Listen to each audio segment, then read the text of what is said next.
প্রথমেই একটা ছোট্ট ক্লিপ আপনাদের সাথে শেয়ার করি। এটা হচ্ছে সন্ধ্যাবেলা আমাদের আড্ডা বসেছে।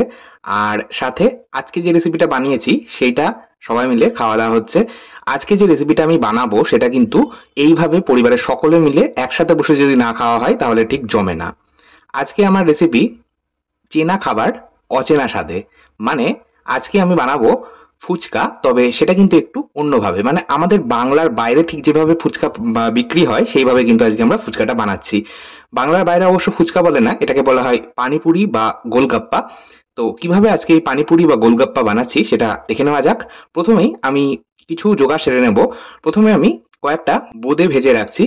বোঁদে ভাজতে হয় কি করে সেটা আমি আর বলছি না আজকে, কারণ বুন্দিয়া বা বোঁদে কিভাবে ভাজতে হয় সেটা কিন্তু আমি এর আগে দুবার শেয়ার করেছি। একবার দরবেশ বানানোর সময় দেখিয়েছিলাম, আর একবার বোঁদে আমি কিভাবে বানাতে হয় মিষ্টির দোকানের মতো সেটা শেয়ার করেছিলাম। তাই সেখানে কিন্তু বোঁদে কিভাবে বানাতে হয় বাড়িতে সেটা ডিটেলস দেওয়া রয়েছে।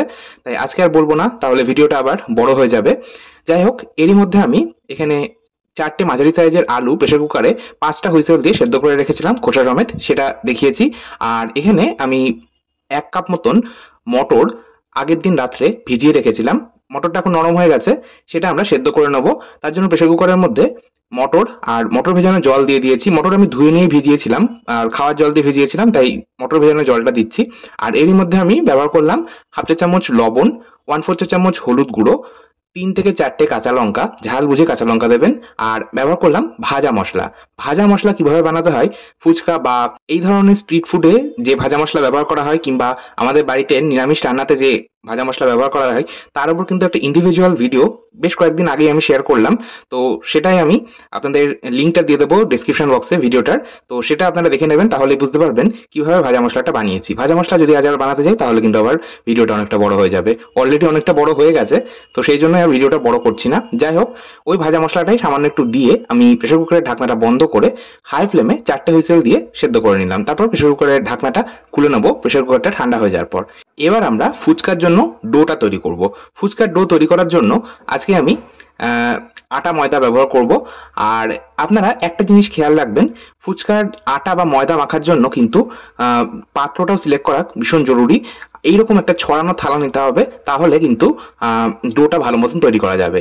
এর মধ্যেই এই ছড়ানো থালার উপর আমি দিয়ে দিলাম ১ কাপ পরিমাণে গমের আটা। যে আটায় আমরা নর্মালি রুটি বানাই সেটাই ব্যবহার করছি। অবশ্য ফুচকা বানানোর জন্য একটা বিশেষ ধরনের আটা ব্যবহার করা হয়, সেটা হচ্ছে বি আটা, যেটা একটু দারদারা টাইপের হয়, মানে একটুখানি দানাদার টাইপের হয় সেই আটাটা। মানে একদম ফাইন পাউডার কিন্তু হয় না। আমরা নর্মালি যেমন রুটি খাওয়ার জন্য আটা ব্যবহার করি সেই আটা কিন্তু হয় না, ওই আটাটা একটু অন্যরকম হয়। তবে বি আটা সবসময় সব জায়গায় পাওয়া যায় না, তো সেই জন্যই আমরা ঘরে যে আটায় আমরা রুটি খাই সেই আটা দিয়েই কিন্তু আজকে ফুচকা বানাবো। আচ্ছা, এখানে আমি ১ কাপ পরিমাণ আটা নিয়েছি, আর ওই কাপ মেপেই আমি হাফ কাপ পরিমাণ ময়দা আর হাফ কাপ পরিমাণ সূক্ষ্ম দানা সুজি ব্যবহার করছি। মোটা দানা সুজি ব্যবহার করবেন না। যদি মোটা দানা সুজি থাকে বাড়িতে, তো সেটাকে আপনারা গ্রাইন্ডিং জারে একবার ঘুরিয়ে নেবেন, তাহলে কিন্তু সেটা গুঁড়ো হয়ে যাবে, সেটা ব্যবহার করবেন। আর এর মধ্যে সামান্য একটু খাওয়ার সোডা বা বেকিং সোডা ব্যবহার করেছি 1/4 চা চামচ মতন। বেকিং সোডা আপনারা দেবেন, তবে লবণ কিন্তু এর মধ্যে ব্যবহার করবেন না। লবণ যদি দেওয়া হয় তাহলে ফুচকা নরম হয়ে যাবে। লবণ ছাড়াই কিন্তু ফুচকার ডোটা তৈরি করতে হবে। সমস্তটা মিশিয়ে নেওয়ার পর নর্মাল রুম টেম্পারেচারে থাকা জল দিয়েই কিন্তু আমরা ডোটা তৈরি করেছি। আর ডোটা একটু নরম করেই মাখিয়েছি, যেহেতু সুজি রয়েছে, সুজি রেস্ট রাখলে ফুলে উঠবে। তো সেই জন্যই কিন্তু নর্মাল যেমন রুটি লুচি পরোটার জন্য আমরা নরম ডো মাখাই, সেরকমই কিন্তু মাখিয়েছি। আর এটা কিন্তু এখন আমরা কভার করে রেখে দেবো ১ ঘন্টা। একটা আমি প্লাস্টিকের মধ্যে এটা রাখলাম, তবে আপনারা চাইলে ভেজা সুতির কাপড় দিয়ে কিন্তু কভার করে রাখতে পারেন। তবে অবশ্যই এটা কিন্তু ৪০ থেকে ৪৫ মিনিট বা ১ ঘন্টা মতন রেস্টে রাখবেন। যাই হোক, এবার আমরা একটা বড় থালার উপর একটা এরকম প্লাস্টিকের বস্তা ছড়িয়ে নিলাম। এই বস্তার উপরেই কিন্তু আমরা ফুচকাগুলো বেলে রাখবো। প্লাস্টিকের বস্তা যদি না থাকে, আপনারা কোনো একটা বড় থালা বা চপিং বোর্ডের ওপর র্যাপিং পেপার মুড়িয়ে নেবেন, তারপর কিন্তু আপনারা ফুচকাগুলো বেলে রাখবেন। যাই হোক, এবার ১ ঘন্টা পর আমি ফিরে এলাম। প্লাস্টিকের থেকে আমি ডোটা বের করে নিলাম। এবার এই ডোটা একবার ভালো করে মিনিট ৩ সময় ধরে ঠেসে নিলাম। ঠেসে মেখে নেওয়ার পর আমি এটার থেকে বড় বড় কয়েকটা লেচি কেটে নিলাম। এবার এই লেচিগুলো আমি পরিষ্কার কিচেন টেবিলের উপর নিয়ে, ঠিক দেখুন আপনারা ভিডিওতে যেভাবে দেখতে পাচ্ছেন, এইভাবে আমি লম্বা করে নেব। তারপর প্রত্যেকটা লেচি কিন্তু একইভাবে সমানভাবে লম্বা করে নিতে হবে। এরপর একটা ছুরির সাহায্যে এইভাবে ছোট ছোট বল আকারে লেচি কেটে নেব। ফুচকার লেচিগুলো কিন্তু খুব বেশি বড় হবে না, এইরকম ছোট ছোট লেচি রাখতে হবে। আচ্ছা, এর আগেও কিন্তু আমি ফুচকার রেসিপি শেয়ার করেছিলাম, আপনারা কিন্তু চাইলে সেই পদ্ধতিতেও ফুচকা বানাতেই পারেন। যে কোনো একরকম পদ্ধতি ফলো করে, মানে আগে যে রেসিপিটা শেয়ার করেছিলাম সেই ফুচকার রেসিপিটা অথবা আজকের এই রেসিপিটা ফলো করে আর প্রত্যেকটা টিপস অ্যান্ড ট্রিক্স যদি আপনারা ফলো করেন তাহলে কিন্তু ফুচকা একদম পারফেক্ট হবে। যাই হোক, এবার এই কেটে নেওয়া লেচিগুলো আমি অল্প একটু গুঁড়ো আটা মাখিয়ে নিলাম, এতে করে একটার সাথে একটা গায়ে লেগে যাবে না। এবার এইরকম একটা আমি মোটা জলের পাইপ নিয়েছি। এই সরু পাইপ দিয়ে কিন্তু ফুচকা বা মোমোর জন্য যদি যে র্যাপারগুলো আমরা বানাই মোমোর জন্য সেইটা যদি বেলা হয় বা ফুচকার এই লেচিগুলো বেলা হয় তাহলে বেশি ভালো হয়। বেলুন দিয়ে না বেলাই ভালো।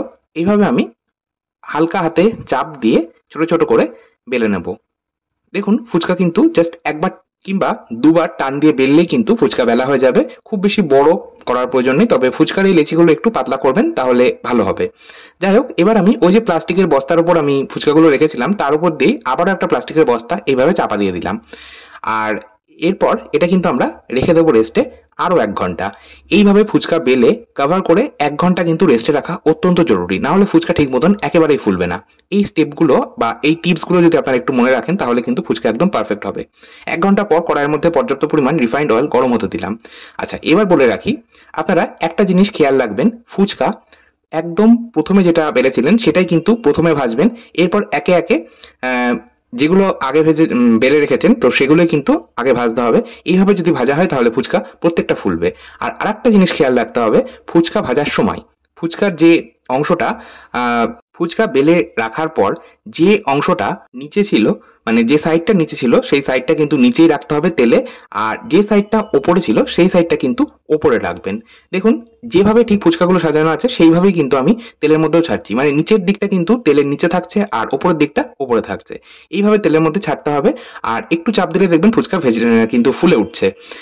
আচ্ছা, প্রথমে আমি একটা ফুচকা গরম তেলের মধ্যে দিয়ে দেখে নিলাম ফুলছে কিনা।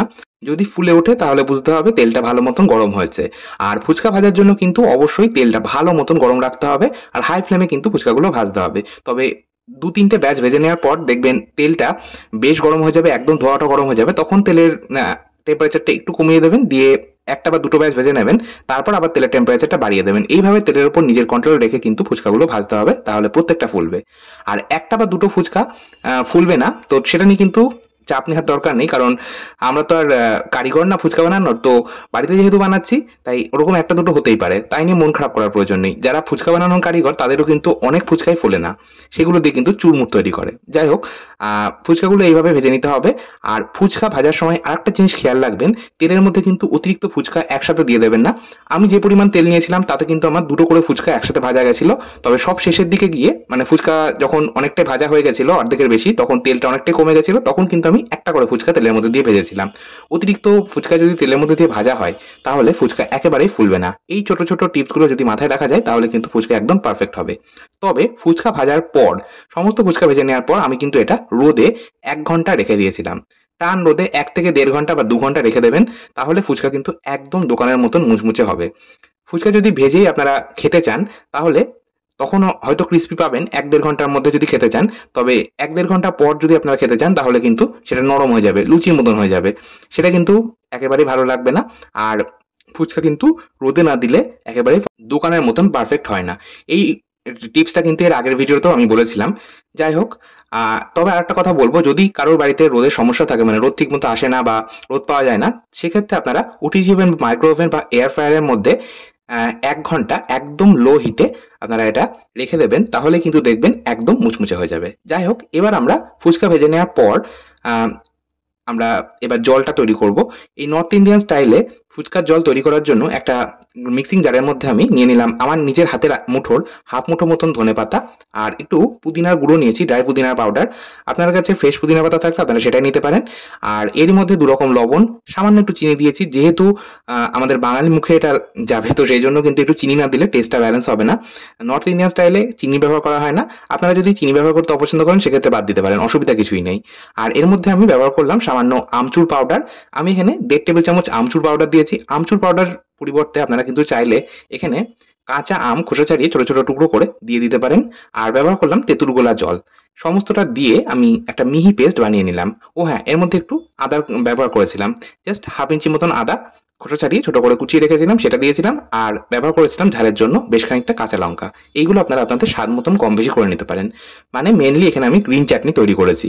গ্রিন চাটনি যেভাবে তৈরি করতে হয় এর আগে তো আমি ভিডিও অনেক শেয়ার করেছি গ্রিন চাটনির ওপর, তো সেটা আপনারা দেখে নিতে পারেন। যাই হোক, এই গ্রিন চাটনিটা আমি দিয়ে দিলাম একটা পাত্রের মধ্যে। এরই মধ্যে আমি দিয়ে দিলাম দুটো গন্ধরাজ লেবুর পাতা দুটো ছিঁড়ে নিয়ে দিচ্ছি। বেশ খানিকটা কুচনো ধনেপাতা দিলাম, ধনেপাতা মাস্ট। আর দিলাম গন্ধরাজ লেবুর রস। গন্ধরাজ লেবুর রস যদি দিতে না চান বা গন্ধরাজ লেবু যদি না থাকে সেক্ষেত্রে আপনারা নর্মাল পাতিলেবুর রস ব্যবহার করতে পারেন। আর কয়েকটা গন্ধরাজ লেবু স্লাইসও দিয়ে দিলাম। সমস্তটা মিশিয়ে নিলাম। এবার আমি 1 চামচ একটু জল টেস্ট করে দেখছি। যদি নুন বা মিষ্টি কোনো কিছু প্রয়োজন পড়ে সেটা দিয়ে দেবো। এখানে আমার একটু চাট মসলার প্রয়োজন, সেই জন্য আমি একটু চাট মসলা ব্যবহার করলাম। আর এখানে কিন্তু আমি হোমমেড চাট মসলা ব্যবহার করছি। চাট মসলা কিভাবে বাড়িতে বানাতে হয় সেটার ভিডিও কিন্তু আমার অলরেডি চ্যানেলে দেওয়া রয়েছে। আর এটা আমি আমার হোমমেড চাট মসলাই ব্যবহার করেছি। আর সামান্য একটু লবণের ব্যবহারও আমি করেছিলাম।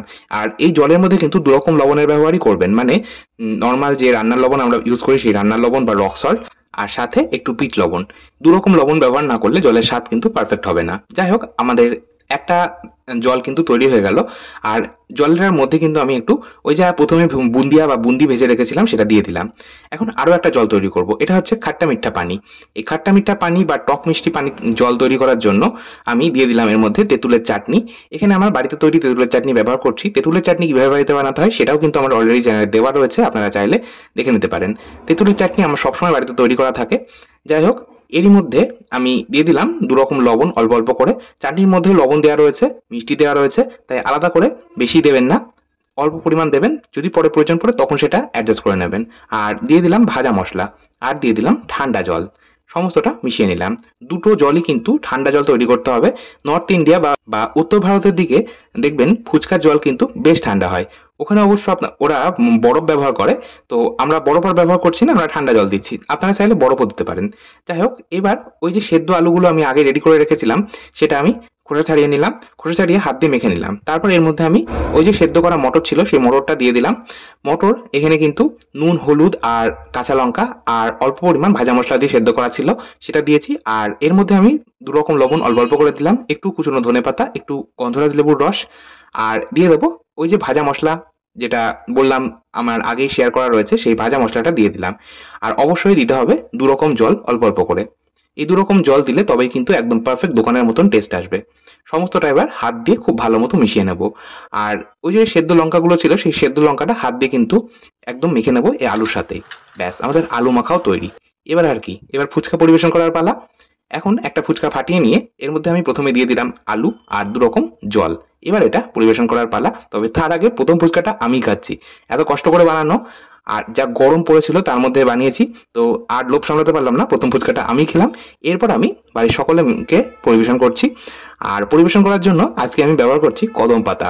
কদম পাতা এইভাবে মুড়িয়ে নিয়ে, ঠিক যেভাবে দোকানে দেয় সেইভাবে কিন্তু মুড়িয়ে নিয়ে আমি ফুচকাগুলো পরিবেশন করছি।